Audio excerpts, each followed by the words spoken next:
Hello, you guys. It's Sea Bass Soap and Company, and my name is Nakarla. And today we will be making a very luxurious body butter. Today, it feels amazing on the skin. When I first tried this recipe out and I got out of the shower, my skin was a little damp and I applied it. Like when I say the next day, my skin still felt baby soft smooth. Yeah, let's get into it. It's going to be a step-by-step recipe. I'm going to show it from the beginning to the end. Some things I would change about it, some things that is automatically going to stay with this recipe. Again, this is my first time trying out this recipe, but when I say it feels good, baby, yeah, let's get into it. The first butter I use, of course, is my favorite, Shea Butter. I love the way Shea Butter feels on your skin. Like you can put Shea Butter on your skin with nothing else, and it's gonna make your skin feel like it is absolute best. Next, I went in with some mango butter, which is my second favorite butter. Kind of similar in texture to refined shea butter, but the benefits for mango butter is just the best.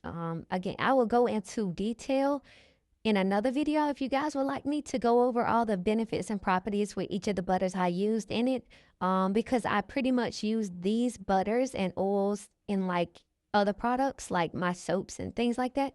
So yeah, if you guys want to go and have a detailed video where I go and cover the properties of these butters, please comment below benefits. That way I can know you guys are interested and give the people what they want.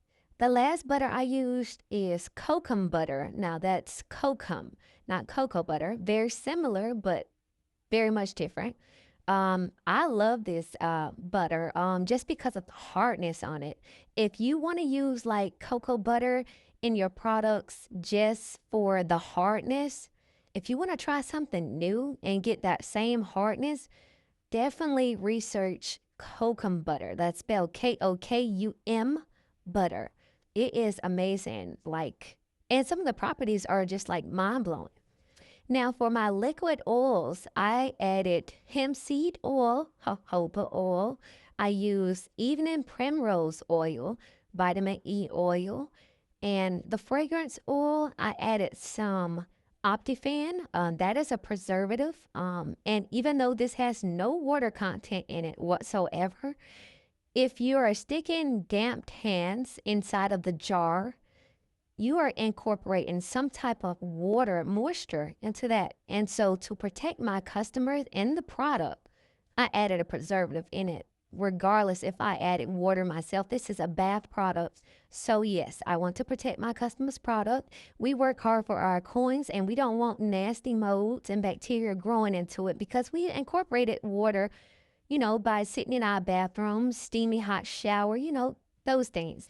This is just like an extra layer of protection to ensure my customers are not incorporating bacteria on their skin. I also added a Rice Bran Oil.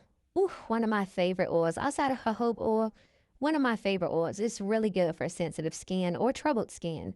So yeah, definitely do your research on Rice Bran Oil because, it is top tier. I also use 76-degree coconut oil. Now, there's no particular degree that you have to use, like coconut oil. You can use MCT oil. You can use 76-degree, 92-degree. Like, it really doesn't matter. It's really up to your texture. Now, however, if you do use like the MCT oil, which is the liquid coconut oil, you will have a looser recipe.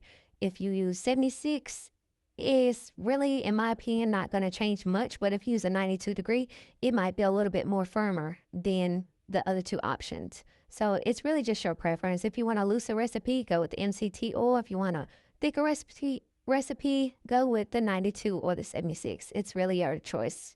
Once you get all of your hard butters together, go ahead and melt them down and then add in your liquid oils afterward. That way you can preserve some of those properties that those liquid oils have to offer because they are heat sensitive.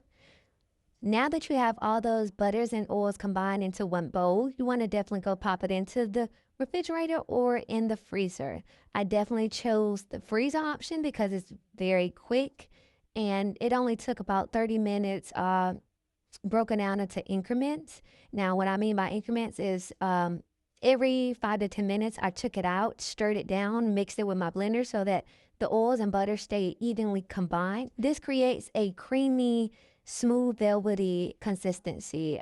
Some butters and oils get solid at a faster rate. So if you just continue to stir it down and fold those ingredients in, it'll be very uniformed. After taking it out of the freezer, I went on ahead and blended it one good time. That way the temperature for the body butter could be even.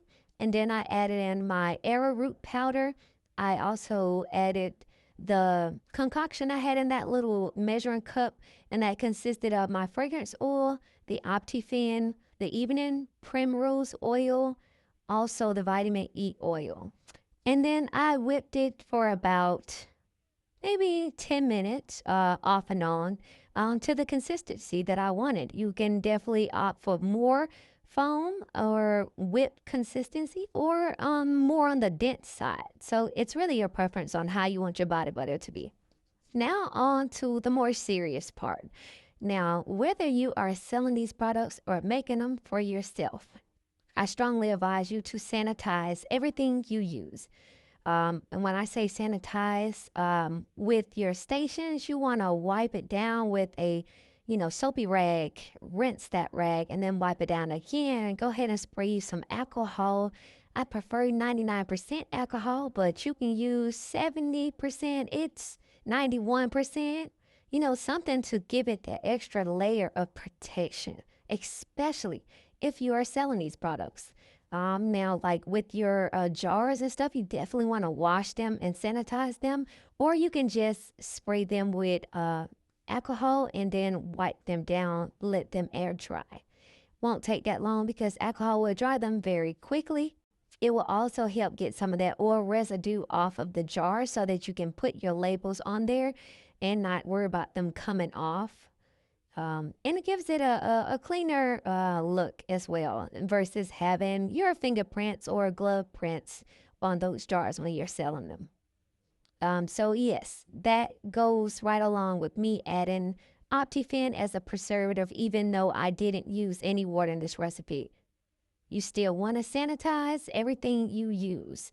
Your jars, your bowls, your spatulas, your spoons.